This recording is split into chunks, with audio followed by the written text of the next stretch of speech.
"56,000 Malians have taken refuge in Burkina Faso, having fled the fighting that began in Mali in mid-January. They are living in makeshift shelters in camps where the sun beats down relentlessly and where aid is severely lacking.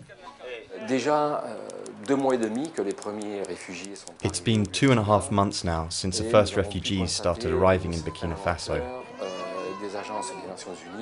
and the UN agencies are being slow in their response, particularly the World Food Programme, which is struggling to distribute food to the refugees. A shortage of shelter and food, and where the situation is made worse by the lack of water that weakens the refugees further. Hospitality from the local Burkina population has been severely tested. The Sahel region where the refugees have settled has been hard hit by the lack of rainfall. The harvest has suffered, and water levels are at an all-time low. The very poor living conditions encourage the spread of disease. The MSF teams working in the camps have observed many cases of respiratory infection, skin disorders and gastric illnesses that are all symptoms of poor sanitation.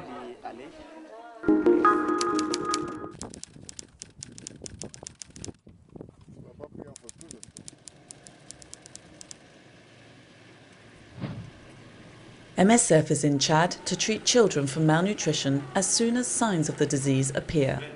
Teams opened a paediatric program in the Yao district at the end of March. The rate of acute malnutrition in the region can reach as high as 20%. Around 60 patients have been admitted, and more than 90% of them have nutrition-related disorders. MSF has set up an inpatient facility to treat children suffering from complications.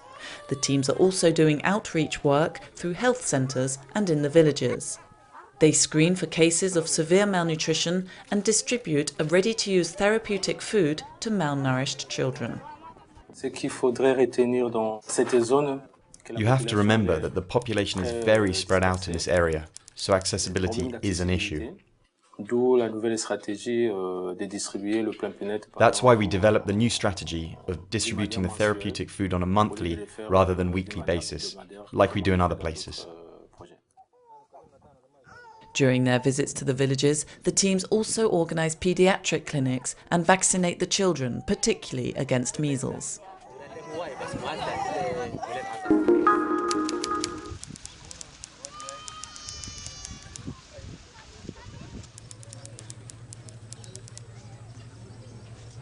More and more people continue to arrive. Fighting across the border in Sudan has forced these families to seek refuge in South Sudan. Everything is in short supply, including access to water. Water is a problem. There's not enough water. When you go to the well, you have to wait a long time. You go in the morning and you have to stay the whole day. There's not enough water. MSF is working in both of these camps, supplying drinking water as well as drugs and healthcare. Does your son have diarrhea? Yes, and a rash. And he hasn't been eating properly for 5 days. For the humanitarian organisations, the situation is urgent. The aid needs to reach the refugees before the start of the rainy season. Roads will become impassable, making it even more difficult to access the refugees.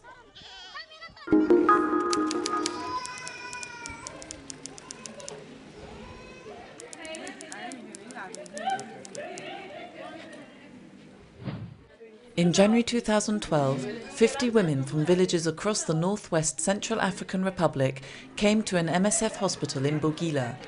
17-year-old Awa was one of them. She developed a fistula 2 years ago during the birth of her first child. I came here because my bladder was torn so the doctors could cure my sickness. MSF sent a message to the chief of my village and he told me I could come here for treatment. Fistula can be avoided, but it requires skilled birth attendants and care during delivery. Over 2 million women suffer from fistula worldwide, most of them in Africa. An MSF surgeon goes from hospital to hospital offering surgical treatment to these women. After 3 weeks of convalescence, they can return to a normal life.